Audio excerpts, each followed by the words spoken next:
नमस्कार, खबरें इस बुलेटिन में तुहाडा स्वागत है। मैं परमिंदर सिंह। पहला पेश ने चोणवीआं खबरां। केंद्र सरकार ने कोविड-19 महामारी तो प्रभावित सूबਿਆਂ ਤੇ केंद्र शासित प्रदेशों ਨੂੰ ਟੈਸਟਿੰਗ ਪ੍ਰਕਿਰਿਆ ਤੇਜ਼ ਕਰਨ ਅਤੇ ਕੰਟੇਨਮੈਂਟ ਜ਼ੋਨ ਸਥਾਪਿਤ ਕਰਨ ਦੀ ਹਦਾਇਤ ਕੀਤੀ।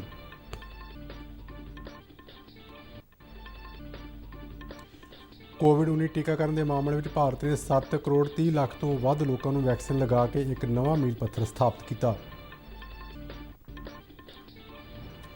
ਛੱਤੀਸਗੜ੍ਹ ਦੇ ਬੀਜਾਪੁਰ ਵਿੱਚ ਨਕਸਲੀਆਂ ਨਾਲ ਹੋਏ ਮੁਕਾਬਲੇ ਦੌਰਾਨ ਸੁਰੱਖਿਆ ਬਲਾਂ ਦੇ 5 ਜਵਾਨ ਸ਼ਹੀਦ, 2 ਨਕਸਲੀ ਢੇਰ। ਚਾਲੂ ਵਰੇ ਮਾਰਚ ਮਹੀਨੇ ਵਿੱਚ GST ਮਾਲੀਏ ਦੀ ਉਗਰਾਹੀ ਵਿੱਚ ਰਿਕਾਰਡ 1.23 ਲੱਖ ਕਰੋੜ ਰੁਪਏ ਤੱਕ ਦਾ ਵਾਧਾ ਦਰਜ। ਮੁੱਖ ਮੰਤਰੀ ਕੈਪਟਨ ਅਮਰਿੰਦਰ ਸਿੰਘ ਨੇ ਫੀਲਡ ਮਾਰਸ਼ਲ ਸੈਮ ਮਾਨਿਕਸ਼ਾਹ ਨੂੰ ਜਨਮ ਵਰ੍ਹੇਗੰਢ ਮੌਕੇ ਸ਼ਰਧਾ ਦੇ ਫੁੱਲ ਭੇਂਟ ਕੀਤੇ।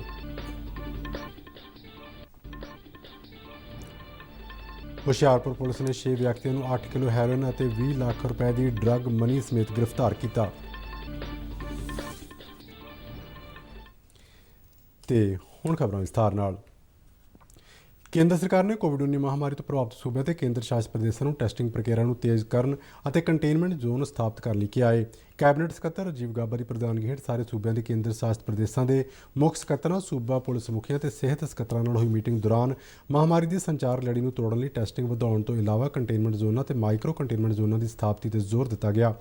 ਕੇਂਦਰ ਸਰਕਾਰ ਨੇ ਸੂਬਿਆਂ ਨੂੰ ਕੋਵਿਡ-19 ਕੇਸਾਂ ਦੇ ਵਾਧੇ ਦੀ ਰੋਕਥਾਮ ਲਈ ਤੁਰੰਤ ਅਤੇ ਪ੍ਰਭਾਵਸ਼ਾਲੀ ਕਦਮ ਚੁੱਕਣ ਅਤੇ ਕਲੀਨਿਕਲ ਪ੍ਰਬੰਧ ਪ੍ਰੋਟੋਕਾਲ ਦੀ ਪਾਲਣਾ ਯਕੀਨੀ ਬਣਾਉਣ ਦੀ ਹਦਾਇਤ ਕੀਤੀ ਹੈ।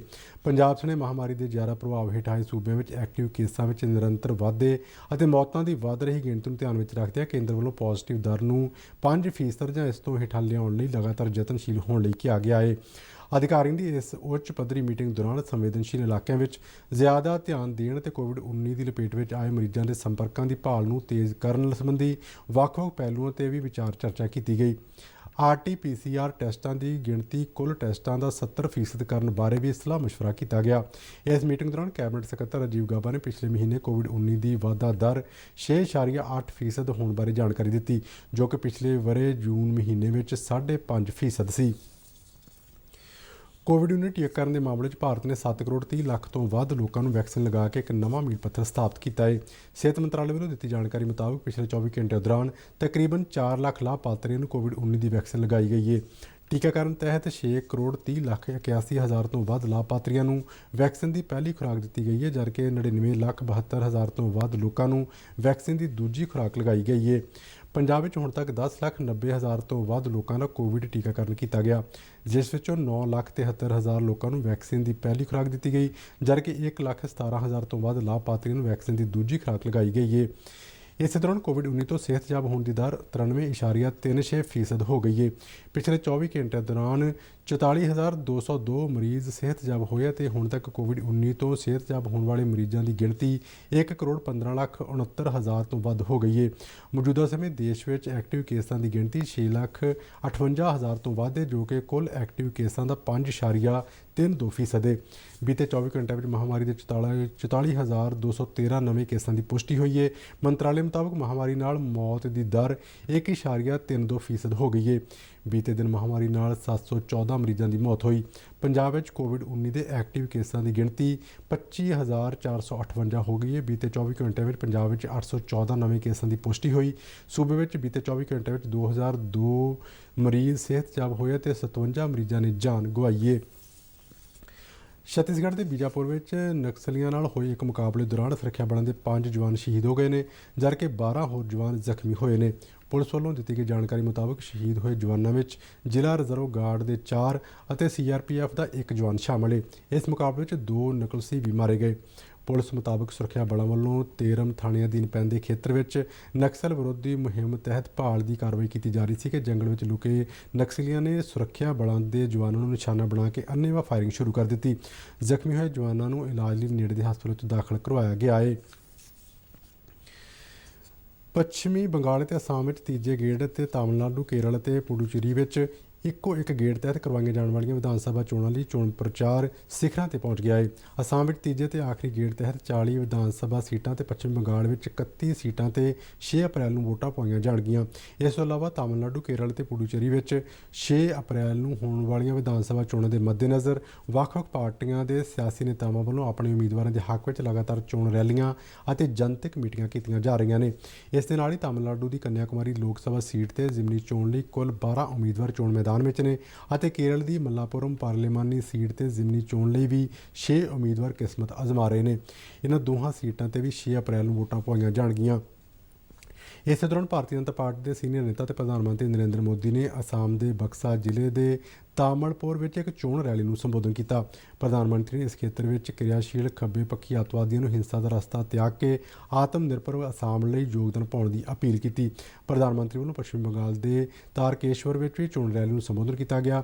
ਇਸ ਤੋਂ ਇਲਾਵਾ ਉਹਨਾਂ ਹੁਗਲੀ ਅਤੇ ਦੱਖਣੀ 24 ਪਰਗਨਾ ਜ਼ਿਲ੍ਹਿਆਂ ਵਿੱਚ ਵੀ ਚੋਣ ਰੈਲੀਆਂ ਨੂੰ ਸੰਬੋਧਨ ਕੀਤਾ ਤੇ ਨਾਲ ਹੀ ਰੋਡ ਸ਼ੋਅ ਵੀ ਕੀਤੇ। ਕਾਂਗਰਸ ਪਾਰਟੀ ਦੇ ਸੀਨੀਅਰ ਨੇਤਾਵਾਂ ਵੱਲੋਂ ਵੀ ਪੱਛਮੀ ਬੰਗਾਲ ਅਤੇ ਅਸਾਮ ਤੋਂ ਇਲਾਵਾ ਕੇਰਲ, ਤਾਮਿਲਨਾਡੂ ਅਤੇ ਕੇਂਦਰ ਪ੍ਰਸ਼ਾਸਿਤ ਪ੍ਰਦੇਸ਼ ਪੁਡੂਚੇਰੀ ਵਿੱਚ ਚੋਣ ਰੈਲੀਆਂ ਤੇ ਜਨਤਕ ਮੀਟਿੰਗਾਂ ਕੀਤੀਆਂ ਗਈਆਂ ਨੇ।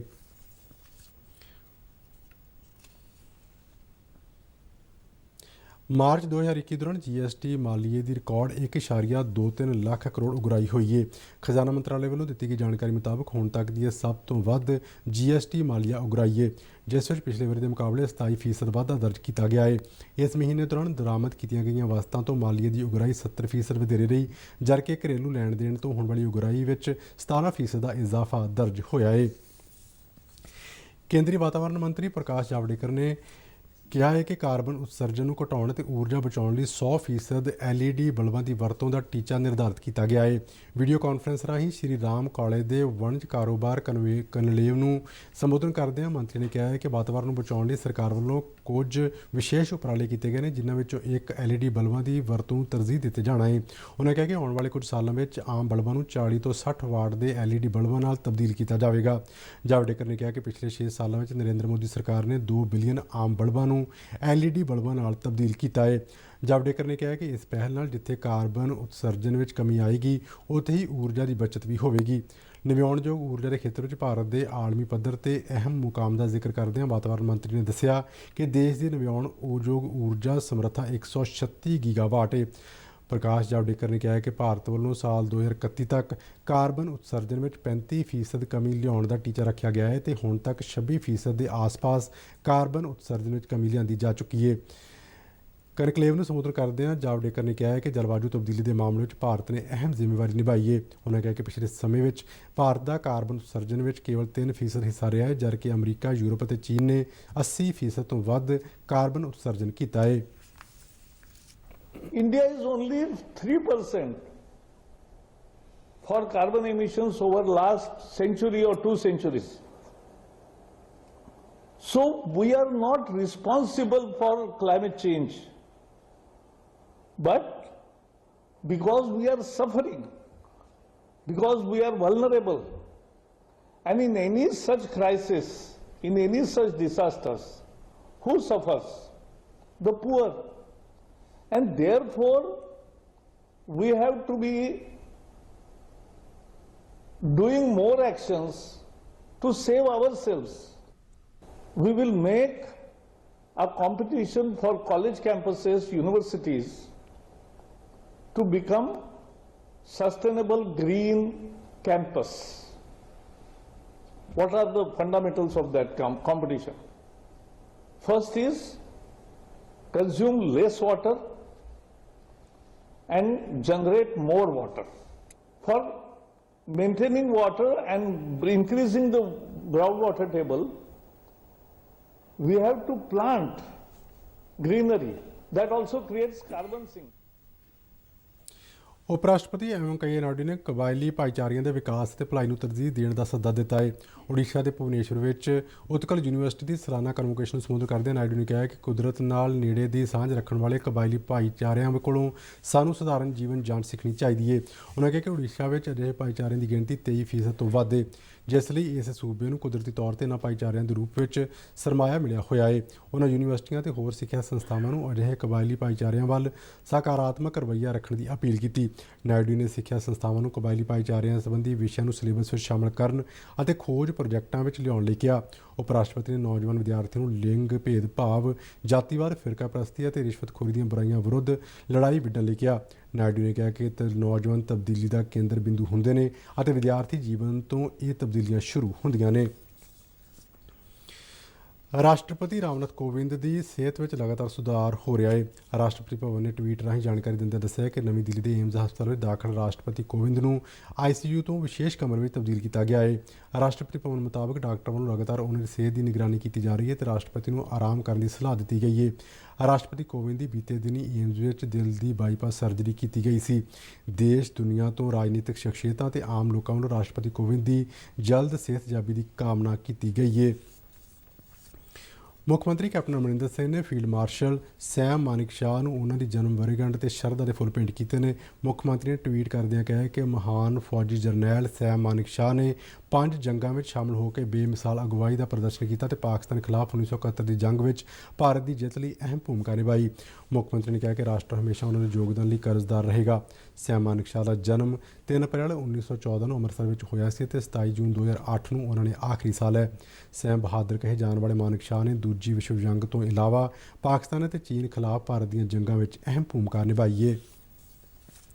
ਪੰਜਾਬ ਪੁਲਿਸ ਨੇ ਹੁਸ਼ਿਆਰਪੁਰ ਤੋਂ 6 ਵਿਅਕਤੀਆਂ ਨੂੰ 8 ਕਿਲੋਗ੍ਰਾਮ ਹੈਰੋਇਨ ਅਤੇ 20 ਲੱਖ ਰੁਪਏ ਦੀ ਨਕਦੀ ਸਮੇਤ ਗ੍ਰਿਫਤਾਰ ਕੀਤਾ ਹੈ। ਹੁਸ਼ਿਆਰਪੁਰ ਦੇ ਜ਼ਿਲ੍ਹਾ ਪੁਲਿਸ ਮੁਖੀ ਨਵਜੋਤ ਸਿੰਘ ਮਾਹਲ ਨੇ ਪੱਤਰਕਾਰਾਂ ਨੂੰ ਜਾਣਕਾਰੀ ਦਿੰਦਿਆਂ ਦੱਸਿਆ ਕਿ ਪੁਲਿਸ ਵੱਲੋਂ ਕੀਤੀਆਂ ਗਈਆਂ 2 ਵੱਖ-ਵੱਖ ਕਾਰਵਾਈਆਂ ਵਿੱਚ ਇਹ ਗ੍ਰਿਫਤਾਰੀਆਂ ਕੀਤੀਆਂ ਗਈਆਂ ਨੇ। ਉਹਨਾਂ ਦੱਸਿਆ ਕਿ ਮਾਹਲਪੁਰ ਫਗਵਾੜਾ ਰੋਡ ਤੇ ਥੁਆਣਾ ਨੇੜੇ ਪੁਲਿਸ ਵੱਲੋਂ ਕੀਤੀ ਗਈ ਨਾਕੇਬੰਦੀ ਦੌਰਾਨ ਇੱਕ ਕਾਰ ਵਿੱਚੋਂ 8 ਕਿਲੋਗ੍ਰਾਮ ਹੈਰੋਇਨ ਬਰਾਮਦ ਕੀਤੀ ਗਈ, ਜੋ ਕਿ ਗੱਡੀ ਦੇ ਰੇਡੀਏਟਰ ਵਿੱਚ 8 ਪੈਕਟਾਂ ਵਿੱਚ ਲੁਕਾਈ ਗਈ ਸੀ।